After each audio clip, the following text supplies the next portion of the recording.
Polikseni. Good morning. As you're traveling through the area, those delays are going to be very significant. Last check, we're closing in on that 1 hour mark. So as you're headed into the city this morning, that's what we're getting a look at right now. As you're traveling inside the Peru Tunnel, we do have a multiple car crash in the area. So those drive times, as I mentioned, going to be very severe out there. You're definitely going to feel it further away in Alston and Brighton, even places like Weston and Newton as well. As you saw the opposite direction, for the most part, not too bad. You will start to see, though, some curiosity delays. That's not the only thing that we're dealing with. We do have another rollover this morning in Northborough on 290 heading eastbound right by Church Street. Other areas to watch out for, especially if you are traveling southbound on 93. Going to be slow going with recovery from an earlier crash as well.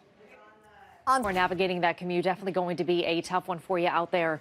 This is as you're traveling into the city. So on the Pike heading eastbound inside the Peru Tunnel, a couple of lanes are going to be closed off. You're definitely going to feel it as you do approach the area. And also further away, too. If you're traveling in places like Alston and Brighton, definitely a lot more of that impact. At last check, those drive times were about an hour at this point. I'd even say it's a little bit more than that, too. So maybe an hour to an hour and 15 minutes. As we get a look, too, on 93, traveling southbound right by exit 42. We do have another crash this morning in Andover, and then also on 495 heading southbound. Just give yourself that extra time. You're still going to see a lot of buildup there as well.